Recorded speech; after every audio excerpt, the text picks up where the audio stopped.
We're back. We are back. We're back, baby. Yes, yes.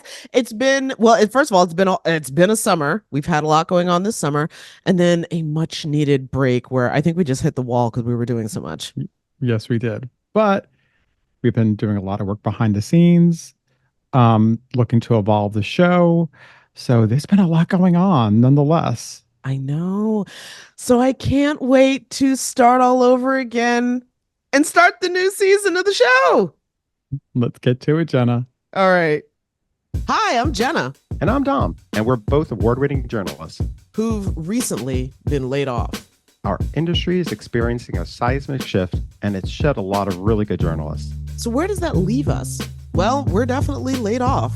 And we're looking for new jobs, looking for what's left of the industry, and what to do next. And we're looking at all of it. So if you're a fellow laid off journalist, a working journalist, or someone who admires the craft, we're looking to build community. Develop new skills, and try to figure out what just happened. Welcome to Laid Off and Looking.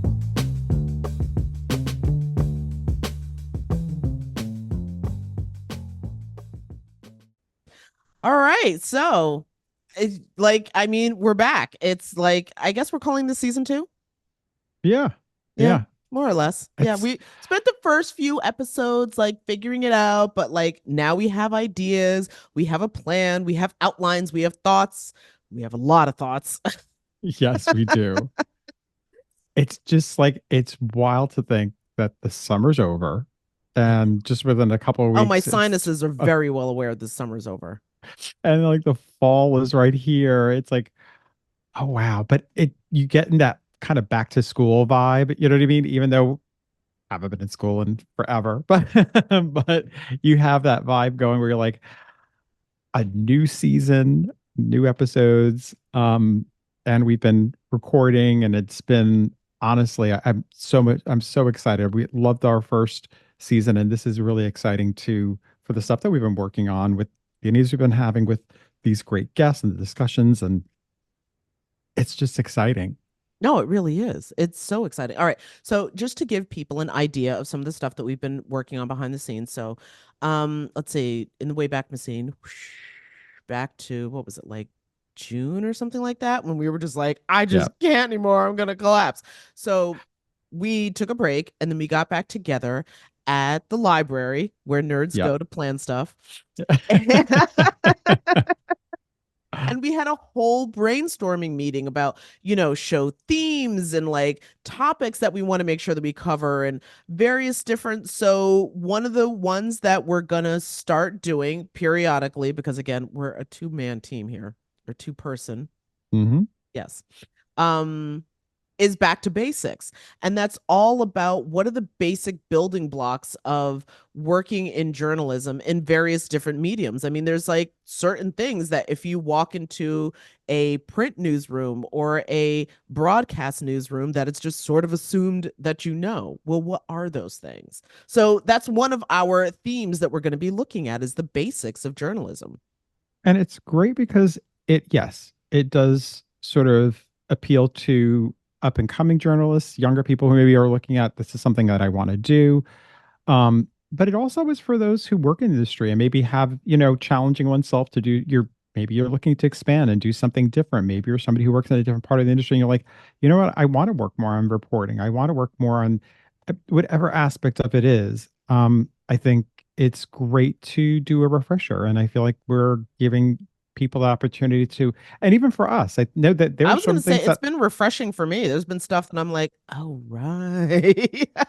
things you take for granted. You You know what I so mean? you like once I think once you do something and you do it over and over and over and over and over and over again for years and years and years, that there are a lot of things that you just completely you do without thinking. Yeah. And so to go back and sort of re-examine what are those things that I just do instinctually at this point that I don't even give thought to or probably couldn't give you a clear reason on. I just know I'm supposed to do it. That's actually really stimulating. Yep. And I think we all have, kind of like we all have to be humble enough to realize even when you think you know it all, you actually don't. And sometimes you could, it it's nice to sort of be like, oh yeah, you know what? I forgot about that. Or sometimes, for me, even though I consider when I'll tell people that I am not someone who is always very comfortable, you could be sort of I could be introverted in some ways, yet it's been a process. But there are things that people can learn about how to become somebody who still is able to put yourself out there.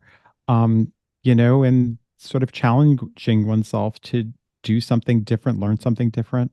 Well, Dominic, I'd like to give you some snaps because I've heard from some people who I will just say are not the smoke blowing types who have all been like, Dominic's a really good interviewer. And what's really I'm messed up is that there's a part of me that's so proud and so like, yes, Dominic like has found this new lane that he can step into and own, and that's a beautiful thing. And the petty journalist in me is just like, excuse me. Please, I learned from the best. I'm, I, I am I thank you for saying that. You did not tell me this off No, I'm telling you mic. right now. So it's hitting me. But it's like, what I learned is that I have a tendency to deflect and then be like, no, I'm not. I really, oh my goodness, what are you saying? Own it. But Own I it. gotta accept the flowers. Yes. And I have to say, like, it's been, I think, especially with, I think I told you before how we've been doing these new interviews for the second season. And I feel a different type of confidence that I didn't have before we ended the first season. Not that I felt it was because I was still really nervous, and I still get nervous and I'm still trying to figure some of this out for myself. Again, it's very different from being behind the scenes where all you're doing is giving the information, you do all the research, you do all the questions, when now I'm trying to find my own voice. As I think I told you for one of our interviews, I wrote an intro. I'm like, I'm still getting used to this, putting it in my own voice and not in somebody else's voice. It's very weird, but I'm getting used to it. I'm the But only you again, learn is that's by one of actually those doing it. subtleties that, like, again, Yeah. as a producer, having produced for years and years and years, that like that's become where your comfort zone is Yes. writing in someone else's voice. And in a weird way, I won't say that it robs you of, but you don't focus on your voice. And sometimes some people can really switch it on. They can really do, and that's great for them. I think some of us though can, it can be really intimidating because it feels like you're putting yourself out there and you start wondering how you will be judged. And what you've been teaching me for a long time is to Oh, not give an F sometimes and just be is you. this how the kids do it with the Yes, heart? yes, yes. Yes, exactly. But it's again learning something different and being willing to put yourself out there. All of us, if anything, I think we've been trying to tell everybody as we're still navigating what's been going on in journalism, but there is there's something to learn for all of us, and in the chaos that goes on in any industry is how you can switch things up, challenge yourself to do something new, to learn something new. And thank you for being so supportive. And I mean, I always like passing by these intros for you. I'm like, so how does this sound? And I appreciate the feedback because again, it's just really good of learning how to write for oneself and have your perspective too. So Hmm. Absolutely. Well, I excited. mean, you're such a wonderful co-host. It's Oh, so great. So great to be able to talk to you. All the time on camera and off camera, on mic and off mic. But yeah, so one of the other things that we're looking at is because we realized that a lot of the conversations we started off having were very much about print journalism, which is kind of ironic because neither one of us has worked in print. no. But the title of journalist, that's really broad. Like it covers a lot. Like everyone from, an executive producer to a beat reporter to a camera person, a photog, to a videographer, to an editor, to like, I mean, there's so many different job titles that fall underneath that. And I think they all deserve a chance to share what it is about what they do that is unique and maybe why it's not worth mushing the two jobs together to save money. Um, Exactly. Yeah. my 2 cents. Yeah. But yeah, so those are also some of the other things that this season coming up is going to be looking at is, the different ways that people tell stories, the different mediums that we use. And also, yeah, we're going to be engaging with social media where I got to be honest, not my strength. But you know No. what? You got to step into it if you're going to learn it. And again, it goes back to stepping out of your comfort zone. And also, Oh, yeah. if you don't know what is out there, if you just think your vision of like of what a journalist is so narrow, then you miss all these other aspects of it. And I love the fact that we're able to sort of open that up for ourselves too. Again, we're on this journey with our listeners and our viewers, like, because I'm Our still going to say viewers colleagues. because of Yeah, YouTube, I know. but I really do think like this is a way for all of us to kind of dive in deep. Like we didn't all work in the same field, like you said, print journalism has been interesting. There's editors for that. Then there's different layers of people who work within copy editors, and then you have people having multiple bylines. What does that mean when you work with, other reporters on stories? So I think this is just a great way of music journalists and film, and it's a great way to sort of just hear what's out there. So yeah, Yeah, excited no, about that too. excited about that. And then, of course, we are also going to switch up our spotlight. That's the last part of the show. Before we were just like, hey, this article looks interesting. Let's talk about it. And while that was fun, we thought, you know what? This segment would be a lot more useful and fruitful if we used it as a platform for independent and student journalists. So that's something else that we're going to be moving forward. That's where we're going to be looking. Yep. And of course, we're going to ask our viewers and listeners to be really patient with us because it's adding on different elements. Like we're really trying to challenge ourselves and make the show more engaging than it already is. And I think I was that going to say, I was, we are so engaging as we are. and we are really trying to add different elements to it so that we hear from more voices.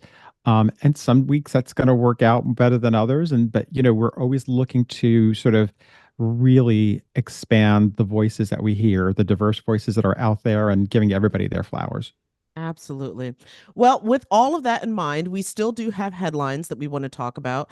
And this week, it's looking at the power of pop culture, how it's used by political campaigns. And the question is, how well versed do political reporters and journalists need to be on this subject? And I think actually, the Hollywood Reporter featured a story about musical acts that the Trump campaign has that who have asked the Trump campaign to stop using their music as an example of how um being well versed in, like pop culture, etc., are just as important now, especially in this campaign season. Yeah.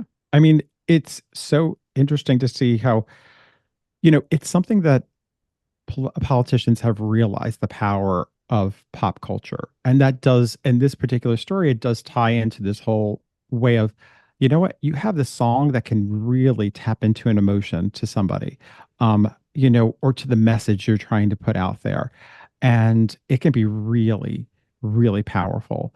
I find that it's fascinating to just see how, in this particular story, Hmm. they mention again, it's the headline was about musical acts who've called out the 2024 Trump campaign for illegal use of their songs. And they mentioned like, yes, I remember in August, there was Celine Dion's My Heart Will Go On was played at a rally in Montana in August, and how Celine's team they were vocal online saying like, we didn't authorize the use of that.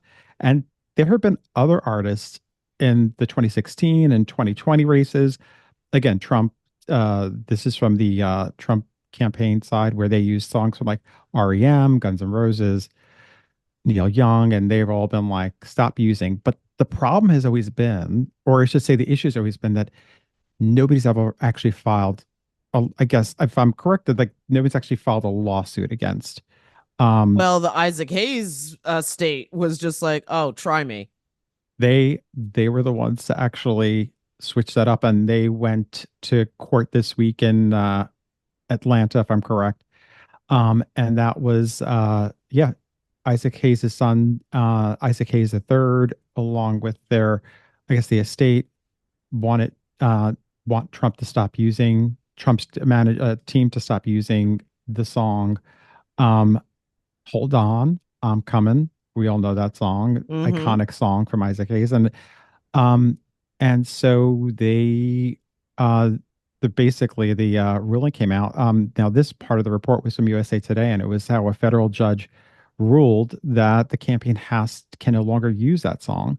Um, it's just again, now I guess there's other aspects of are they going to be suing for licensing fees? The estate's going to be suing the campaign for licensing fees, I guess. We'll see what happens with that. It's an ongoing issue, but again, why it just shows that they're willing that the desire to use these songs there's a reason for it because Oh, of they know it course. taps into that and they know it taps into the pop culture. I noticed also on TikTok, somebody reported that Addison Rae, who has like over 88 million, followers on the app, she has a new song called Diet Pepsi. Mm-hmm. And she basically was just like, it was the Harris campaign had Kamala headquarters use that on their TikTok account. They used the song for "This Is What Happened to Us in August" with video footage of Kamala Harris and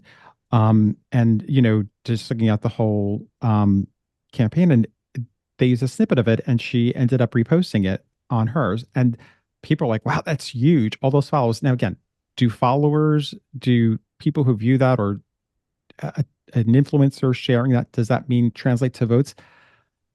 Probably not, but it might change the dialogue and open up people who didn't have an interest in politics. It might be like, oh, wow, I want to find out more about that person. So, yeah, I think Well, it's it's a really way of interesting. using shorthand of connecting with people. Well, on that note, we've actually got an interview that fits right in with this. So let's get to that interview. The internet says Kamala Harris is brat and her campaign is embracing it.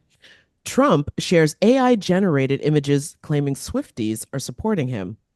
What do these two recent headlines have in common? Well, they show how our political leaders are increasingly using pop culture trends to connect with voters, particularly the younger ones. Now, despite their significance, pop culture and entertainment news stories are often dismissed within the journalism world as being frivolous or soft news, relegated to the very end of the news program or the back of the newspaper. However, the influence of these types of stories on public opinion and in the world of politics is anything but meaningless. So, to look further into why, we turn to Dr. Joel Penney. Now, Dr. Penney is an associate professor at the School of Communications and Media at Montclair State University. What up, Jersey? And he's also author of Pop Culture Politics, Politics and the News, Entertainment Journalism in the Polarized Media Landscape.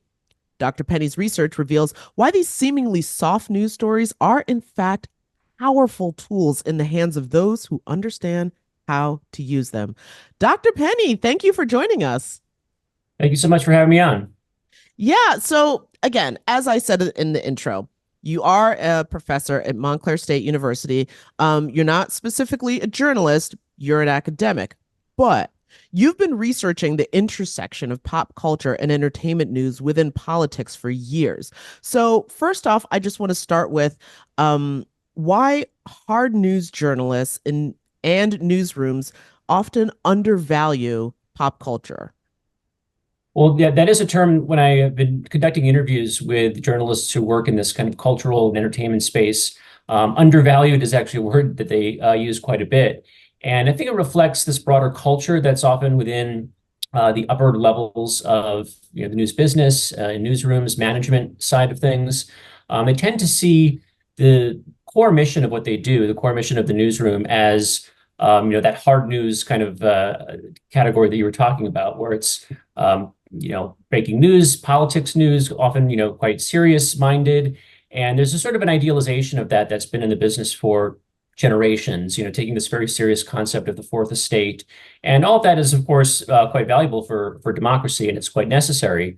But at the same time, those kinds of priorities do reflect, a way of thinking that puts culture as sort of on the sidelines and marginalizes it quite a bit. And those who work in those spaces often feel like they're not taken as seriously. And more importantly, there's not as many resources invested into that product of the newsroom. Even though those products, if you want to call it that, because that's not what the language is used these days, they do tend to make a lot of money for these news companies. And these kinds of articles, like the ones you were mentioning at the start, they get a lot of clicks, they get a lot of attention. And that's what the focus is of the business, is trying to get as much attention as possible for advertisers. So, or even, just to keep subscribers going as well. But despite the fact that this stuff is, quite popular and gets a lot of attention, it's still seen as something they could do on the cheap, and they can kind of often cut corners to kind of get something out there to fill that, hole in the news product. And meanwhile, those who are working in this field often feel like, they want more resources to not just do the work, but to do it really well and to provide a value to the public. Of course, of course. Can you give us any kind of examples of the different types of pop culture and entertainment news, just for anybody who might just think maybe just one slice of it, like celebrity gossip? What all are we talking about?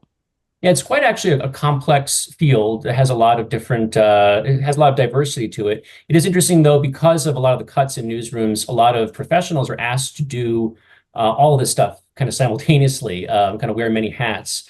But first, there's this sort of reporting of the entertainment business, which can often be more kind of on the kind of business side of things, like looking at studios and box office. That actually gets a lot of coverage. Then you have, of course, the more kind of personal side, the celebrity coverage side. And you also have this whole tradition of criticism, which has been part of news, particularly newspapers, but also really all kinds of news outlets for really going back to or maybe over 100 years now. And if you're talking about something like movie reviews, things like that.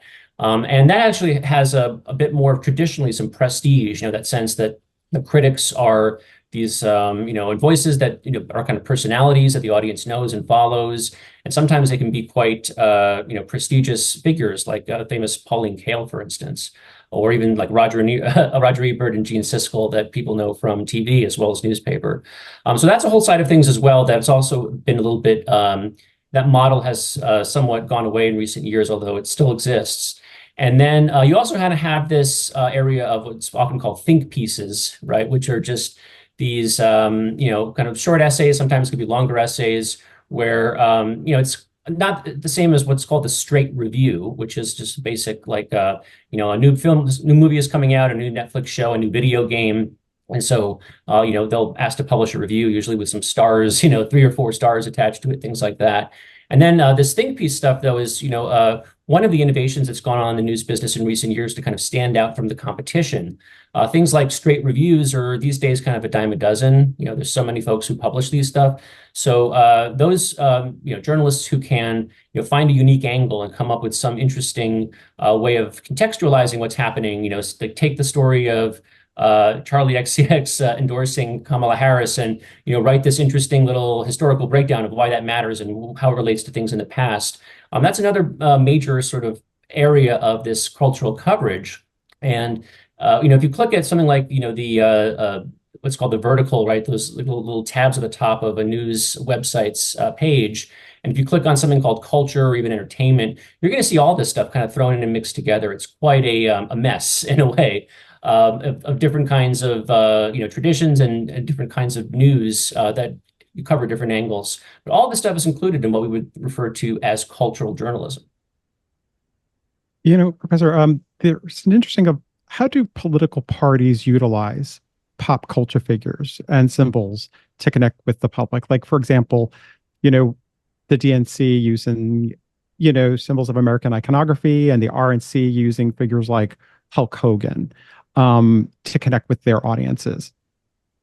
Well, yeah, that's been a trend that's gone on for many decades now. I mean, the idea that politicians will align with, pop culture as a way to relate to, the voting public. I've seen evidence of that going back. I mean, when you're talking about sort of what we think of as modern pop culture, There was a documentary that came out a few years ago about Jimmy Carter and how he sort of made these friendships with the countercultural rock scene in the 1970s, like, having Allman Brothers concerts for the Carter campaign. So that stuff has actually been very well established. And, the Republicans try to do that as well, although they're sort of infamous for maybe not being as well connected with the celebrity world. They're certainly trying that. If you watch the RNC, right, they really spotlighted, folks like Hulk Hogan, and they had all these other, like Amber Rose was this person who was on, this kind of gossip, kind of celebrity figure. So they definitely understand that kind of strategy. It kind of goes back to what I was talking about before. It's about attention. We're living in this now attention economy, as it's called, and the kind of stuff that politics is usually known for, which are speeches, discussions of policy, which can often be interpreted by the public as dry and boring. And they know that stuff doesn't always sink in as well. So you bring out a celebrity and it tends to be memorable. It gets eyeballs, it gets attention. And so in the internet age, I think that those techniques have been ratcheted up even further. They also, of course, rely on the news to cover that stuff. Not everybody's going to be watching, let's say, a political speech on TV or even the conventions. So, if they bring out Hulk Hogan, it's going to get a ton of media hits. And that is part of the strategy that campaigns understand they need to get coverage. And so they're going to do things that can garner that coverage. And going back to what I was saying before, put a celebrity in a headline, people are going to click on it more than if it just, doesn't have that in the headlines. So it's a savvy strategy. It can backfire sometimes as well. People think that it's being done, just in a way that's not authentic, right? But it's actually now at this point, kind of an American political tradition. I just want to throw in that, like, until you mentioned it, I had completely forgotten about Amber Rose's appearance at the RNC, but that speaks to, again, the attention economy and how short our attention spans have gotten, because that was the talk of the RNC. Yeah, and it completely left my brain until just now. Yeah, and it may not necessarily be designed to last, but at the moment, it got those clicks, it got that attention, and that's kind of what it was designed for. Absolutely. You've written also about how the right wing's approach to pop culture has sort of evolved over time. How has it evolved? And also, what impact does it sort of have on how the news is like presented and consumed? Well, in my book, I was researching both kind of left wing and right wing sort of angles of this kind of politics pop culture coverage. And in talking with folks who work for like conservative news publications, I interviewed quite a few of them. What they relayed to me was that there's been this kind of hands-off relationship to pop culture, often because it was seen as so liberal. So if it wasn't called woke before that, it was called politically correct, PC. And there was that kind of alienation that really started to happen, or maybe around the time of the 1990s when there were a lot more efforts on what we think of as now as progressive politics to really mobilize in pop culture and talk about representation. And, that's a lot of the stuff that these days gets a lot of backlash and reactionary discourse. But there was this period where, as was explained to me, conservative news outlets were trying to sometimes cover pop culture, and the audience wasn't interested in it. They just kind of figured that's for the liberals. That's not for us. Barring, this kind of very specific kind of niche segment, which is often like Christian entertainment, that sort of thing, stuff that's very much targeted to, that kind of red state America kind of profile. But the sort of change that I was documenting in the book was that in recent years, really we're talking about the last few decades, maybe the last 20 years or so, there's been this kind of growing interest on the conservative side of kind of engaging with pop culture more on a day-to-day basis. And often that this is very much in that kind of backlash reactionary mode, like, oh, what did this crazy celebrity say about Donald Trump? Or what did Disney do next in terms of putting a gay character in a children's movie? How dare they? That kind of thing. That stuff has been seen as working more with their audience. There's a sort of a suggestion that it tends to work more with a younger audience that's quote unquote more pop culture savvy or more engaged or more maybe into these like fandoms like Star Wars. Or if you follow like the stories of Star Wars fandom, they've really been kind of dealing with this onslaught of right-wing reactionaries, really objecting to casting more women and people of color in these major roles that are sort of used to being white men in those roles. And, that's the kind of stuff that, conservative publications realize, our audience is really primed for this. They're interested in it. They're going to put out more, articles, think pieces, opinion pieces about that sort of thing, because the audience seems to be ready for it, or they're at least sort of thinking more about pop culture as this battlefield that they want to engage in, as opposed to just sort of swear off. And I will say, I don't want to maybe go on too long, but in my Oh, you're research, a lot fine. of the sort of impetus for this shift was really tied to this one person who really pioneered this kind of way of thinking in the right-wing world. And his name is Andrew Breitbart. And we know Breitbart from the news site that he founded. Andrew Breitbart actually died, I think, over 10 years ago. So he's kind of long gone from this world, but he left a lasting legacy. Even when I brought this stuff up with right-wing journalists, they were constantly talking about Andrew Breitbart's influence. He was the one, he wrote several books on this topic. He had this kind of famous saying that politics is downstream from culture. That was sort of the mantra that he is sort of known for, meaning that if the Republicans want to win these political battles, they have to focus on culture as a means to do so. And so he was one of this, actually, before he even founded Breitbart News, he had a site called Big Hollywood, which kind of tells you about sort of what his priorities were. He actually also was a failed Hollywood sort of creative himself. He kind of came from that world. But that was very interesting to see all these different journalists who were more kind of on the conservative side saying, yes, it was this Breitbart kind of concept, like, yes, we need to engage in the cultural world more. And that's been something that's now, as one person told me, like constantly repeated in these conservative circles, like we need to engage with the culture. It's just interesting, Joel, because I feel like, back in the early 2000s, that's where you started hearing a lot about the war on Christmas, that cultural war on Christmas. And it kind of built in some ways from that, people feeling like now all of a sudden culture was used as a way to, as a tool to say, hey, we're under attack. Our values are under attack, and using a way of looking at pop culture, because that's something everybody can sort of, in some form or fashion, they can associate with. Yeah, it's all these topics are seen as accessible for the public a lot more often than like traditional news. That's a word that comes up quite a bit too. Is that sense of anyone can kind of understand it pretty quickly. It resonates. It's emotional. Not to say that other kinds of like hard news necessarily don't trigger emotions, but the news business is very much aware of how they need to engage people emotionally to get them to click, to get them to share, all that stuff. And these kinds of stories, they're, something like Christmas. I mean, it goes to people's sense of identity, their sense of, just kind of where they fit in the culture.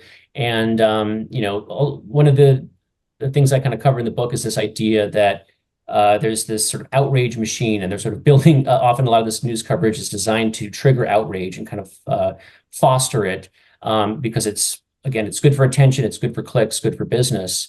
And this is the kind of stuff that absolutely, gets people outraged in a way that maybe they don't respond to policy positions in the same kind of fashion. But yeah, over time, certainly these things come in waves and they kind of go in and out of the headlines. But we've seen kind of the slow and steady increase of those kind of culture war type stories, certainly over the last few decades.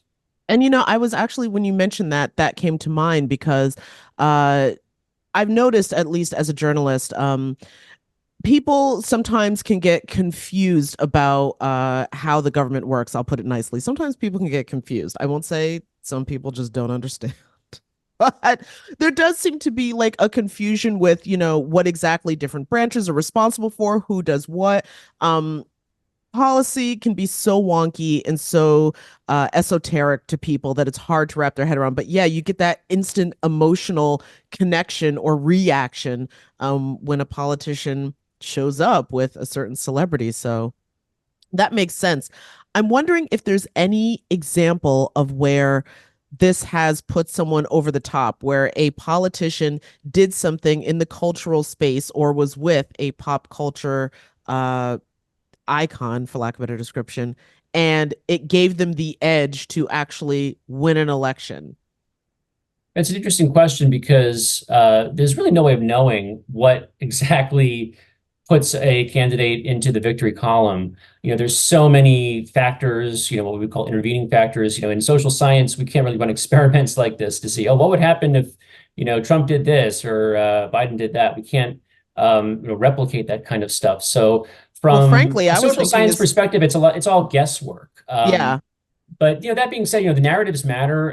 When people tend to kind of come to a consensus like, oh, that's what really helped or hurt this particular political campaign, that can have an influence to it. Some of the most sort of noteworthy campaigns in terms of pop culture don't end up always winning. That's not to say though that they don't have some kind of influence over the direction of American politics. But I would say, certainly if you look back, the first Obama election, 2008, was one where, the fact that he was labeled a celebrity and the campaign was very, focused on putting, the Jay-Z's of the world on stage with Obama during, things like campaign events. And, that was certainly something that got people to pay attention. And, even further back, I mentioned Jimmy Carter, but, there's often in the past tends to be like these Democratic campaigns when they're winning that people look at the pop culture stuff and say, oh, that really mattered. Like when Bill Clinton won in 1992, that was literally the there example that was came all to this mind. talk about, wow, that Fleetwood Mac song that he used as the campaign, was it, I can't even remember which one Don't stop thinking about tomorrow. Don't stop thinking there about we go. tomorrow, Yeah. right? It's a good campaign slogan. And his, playing the saxophone on Arsenio Hall, that's a clip that's been replayed a million times at this point.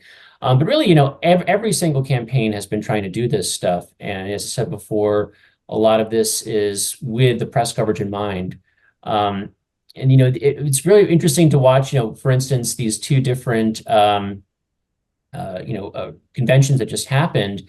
They're both bringing on celebrities. So we mentioned, bringing out Amber Rose, who's this figure in the hip hop world, on the RNC side. And then on the DNC side, they brought out the rapper Lil Jon to do one of the sort of roll call events during the actual on the convention floor. And so it's no longer, I think, just maybe one party that's doing this. There is a sense that this is geared towards a younger demographic, and Democrats traditionally have done better with younger voters than Republicans.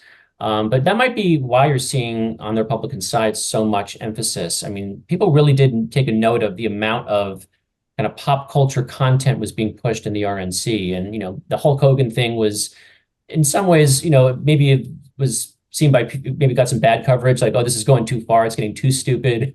I saw a lot of side-by-side comparisons with Idiocracy, that movie where like this kind of wrestler type is the president. So, there's always a risk of how it's perceived, but it's definitely a strategy that is continuing to be pushed because of a lot of things. It's attention, but it's also emotion and identification. And, what pop culture really represents to the public is ways of figuring out your identity in this sort of weird postmodern world that we're in. A lot of how we identify is by what we consume and sort of what we attach. That sort of explains why fandoms have become such this huge phenomenon in the last few decades, because it's a way for people finding identity in a world where people are seeking that kind of identification. So the political world, they want you to identify to the degree that you're willing to cast that vote or call yourself a Republican or a Democrat. So they're quite, at this point, because of these past success stories that, like we talked about, are very much have that in mind. Like, how do we get to the public to not just, agree with a candidate's position, but to identify with them? It's just wanted to mention something here that was so interesting was, when you talked about trying to, I guess, attract younger voters, and you look at Donald Trump, for instance, like I know they had Hulk Hogan at the event, but it's also interesting to see that, he went for Taylor Swift too. I mean, when there was that AI created image, he understands the importance, or the campaign understands the importance of Swifties, whether or not, obviously it was AI generated, it wasn't real, but at the same point, there is value for him in trying to show, I get it. I see how important Taylor is to you. I accept, I accept your support. So it's so interesting to me to see people try so hard to really connect. But it's also interesting to see, is it a real connection, or are people just trying hard? Like, you know what I mean? Like when you're too thirsty for that connection, that it doesn't come across as being genuine. Therefore, like, okay, I mean, we all could throw out names of, younger celebrities, that doesn't really mean you understand me or understand why they're important to me. Yeah, I mean, it revolves around this concept of authenticity, which is pretty, hard to pin down. And yeah, it can be done in ways that are authentic or inauthentic. I recall that the 2016 Hillary Clinton campaign, it got a lot of spitballs thrown at them from different sides. And one of the things, was kind of highlighting, oh, is she really authentic when she's, putting like Katy Perry on stage, or is it all just sort of this sham or this pandering idea, like pandering to young voters? So they have to be kind of careful about that. But, the press plays a big role in how this stuff gets interpreted. And whether or not these things are deemed authentic or not. It kind of goes back again to, why look at these like pop culture journalists. They're often providing this instant analysis anytime one of these things happens. And you do want, people who know what they're talking about to, and it's why, we want to invest in quality journalism on that front. But yeah, they certainly will kind of play a role in the kind of the framing of these different stabs at cultural relevance and cultural authenticity. All right, that leads into a perfect question about authenticity, because when Kamala was announced that she would be the replacement on the top of the Democratic ticket, and Charlie XCS came out and was just like, Kamala's brat. Watching some more hard news journalists have to address this subject was one of the most awkward things I have ever heard or seen in broadcasting. But it gave such an intense sense of not only inauthenticity, but also maybe even disinterest. Like, I can't believe I have to read this copy about this nonsense. It seemed like there was a huge disconnect between this moment that really sort of jump started this campaign and put fire behind it, and the people who traditionally cover, again, political news, feeling like, I'm sorry, what?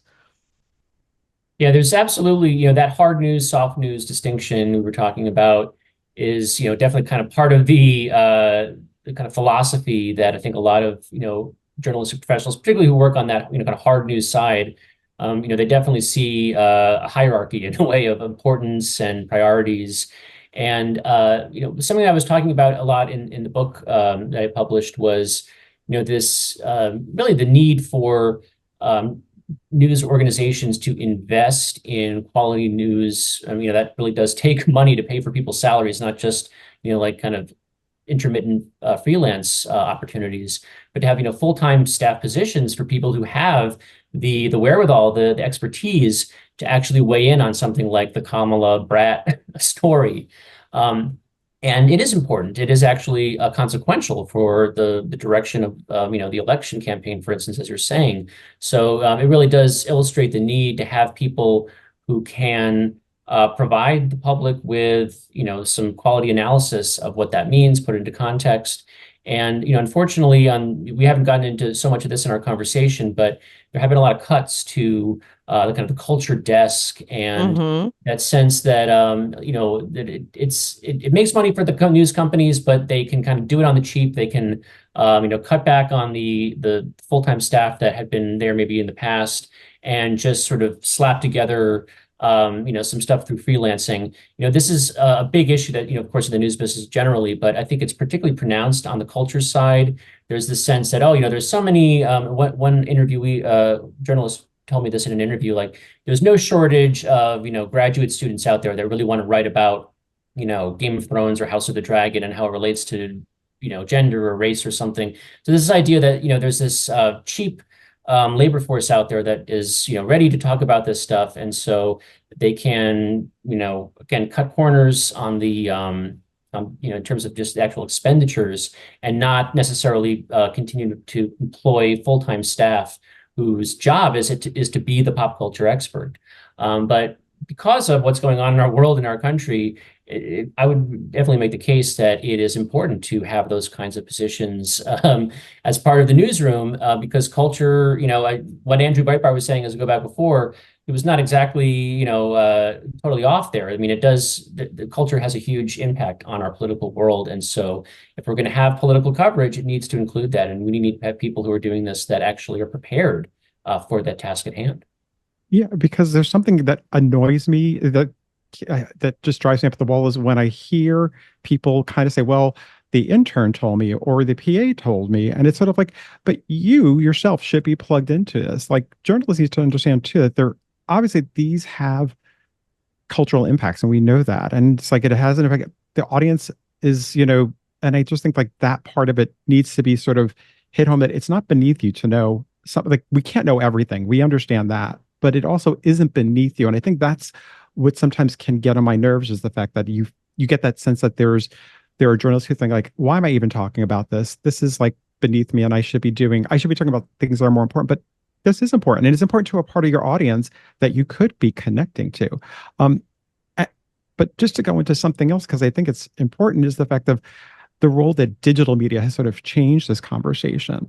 Platforms like TikTok, they're kind of reshaping how they're sort of reshaping how pop culture journalism is sort of consumed and how it's related to the audience, especially in terms of younger audiences. Yeah, it's certainly created a lot more competition. Now when you're saying like, oh, there's some discourse, as we call it, breaking out about, something in pop culture that might relate to an issue. You're not just going to get, the major news or outlets covering it, but there's this huge kind of sea of social media content, opinion, TikTok videos, and it's created a far more crowded and more competitive environment. That really has played a role in that sort of the devaluing stuff that I was talking about before, where now, if you have a point of view on, let's say the Charlie XCX story, you're just one of so many voices out there that are available for people instantly on their phones. That kind of move towards amateur, that's been reshaping our media environment, talking Big more about time. the conventions coverage. That's been a big story, right? About inviting in these digital creators who have a whole different set of standards, right? They're not journalists. They're not there to report accurately or objectively. They're more in the capacity of PR. And there is, of course, a lot of serious issues that come up with that there about who are these digital creators and what agenda may or may not have, and what their relationship is to a sense of journalistic ethics or even standards and norms. But it's definitely part of the environment, and it's made, I think, the work of journalists a little bit more difficult because they have to keep up, not only just keep up with that, they have to compete with these voices on TikTok or voices on different social media platforms. Part of standing out from that noise or just that sea of information and opinion is sometimes coming up with these very strong angles, or sometimes it's referred to negatively as hot take. Right. But it's, to have a take that no one else has on the internet, that might, drive attention your way. And so a lot of the trick now in this field of journalism in general, and maybe, a lot of these in this kind of pop culture space where, people have all these different takes and feel like they can weigh in on the story of the day, is to find that unique, distinctive angle that will stand you out from everyone else. Because it is really, really crowded out there in terms of just the sea of what's available. So much of what we've talked about, of course, is what's relevant right now. But I'm wondering if you could also give us an example of historical example specifically, where the intersection of entertainment news and political news impacted the politics of our country. Because what comes to mind, to me at least, is the Hollywood blacklist or the LGBTQ plus movement, et cetera. But are there instances where that's happened? Yeah, you can find that really throughout American history, and I'm sure in other countries as well. So that research is mostly focused on the U.S. In the book, I talk about the immense amount of news coverage that the film Birth of a Nation received, and very the early part of the 20th century. That became that kind of political lightning rod for questions about race in America. And it was one of the for instance, African American newspapers were publishing what we would today call think pieces, taking a stand against Birth of a Nation and why it presented a danger to the public in terms of, stereotyping and that whole concept of representation matters, right? That's not a new story. That's been going on for over 100 years easily. But you go maybe more into the more recent past, one of the things I've seen, there's been a lot of now, scholars such as myself trying to make the case that cultural journalism matters. If you look at some of the recent movements, social movements, like for instance, hashtag Me Too, yes, it was a social media phenomenon, but it really took the investigative journalism.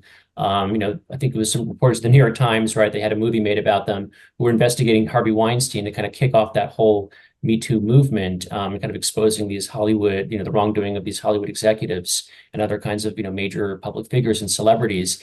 And, you can say that these, quote unquote, entertainment journalists covering Harvey Weinstein changed the world in terms of really, kind of popularizing the issue of, workplace sexual harassment and assault, and kind of launched, not necessarily founded the Me Too movement, but certainly, pushed it into another level in terms of public attention.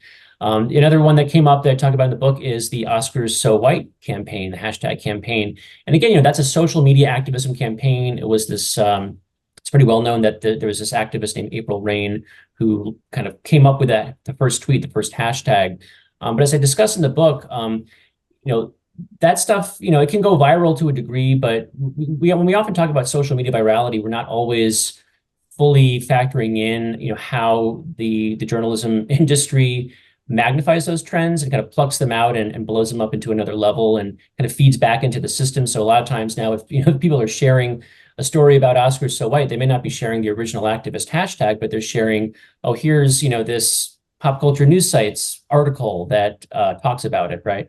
So journalists play a big role in, commenting on these issues that often have a big, social consequence. But also, these days, even though this stuff is often coming out of this kind of social media amateur world, these news professionals are playing a big role in augmenting and magnifying and kind of putting a much more concentrated spotlight. So something like, would Me Too have happened if it was just a hashtag online and not this very constant focus of, news attention, getting a lot of, articles written about it and such.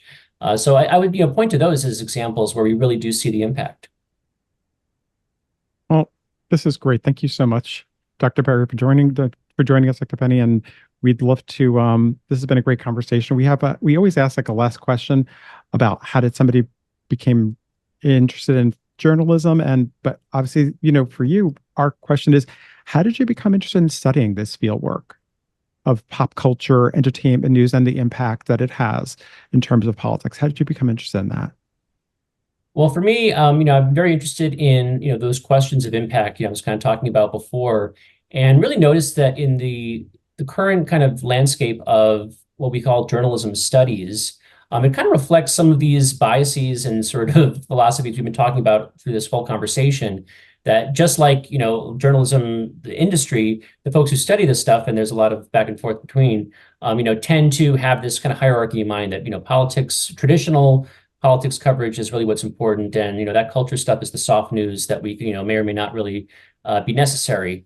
And it's really reflected in the fact that there have been few research studies that have been done on this kind of topic.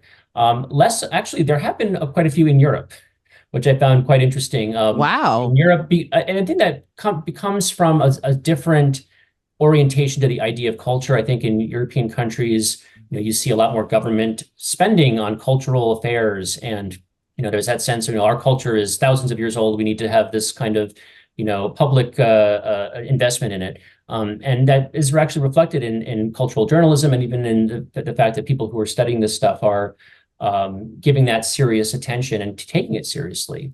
When you go to the US, it's far less so. And, I'm always kind of interested in finding the stories and finding the topics that are underexplored and that kind of need more attention. And I can do that in this kind of work. Putting a spotlight on these journalists who are, they're dealing with a lot of economic issues with the industry. As I said, culture desks are facing a lot of problems at the, even maybe to a degree, even further than other parts of the business, but they still play this very important role. And it's one that is, again, understudied and underexplored. So we need to put, more focus on it and understand where this news comes from, who's making it, and ultimately how it's going to impact things like the upcoming presidential election, because it absolutely does. All right. Well, Dr. Penney, I want to thank you so much for taking time to join us and to have this, I think, incredibly important conversation that we've exhaustively discussed how and why it gets dismissed. Thank you so much for taking the time to join us on Laid Off and Looking. Yeah, thanks again for having me. It was a lot of fun. Absolutely. Laid Off and Looking is an independent podcast conceived of and created by Jenna Flanagan and Dominic Camia. Music provided by Jay Cowett, research by Lori Ruthenbucker. Reach out to us anytime at laidoffandlookingpod@gmail.com. New episodes drop every Friday at noon.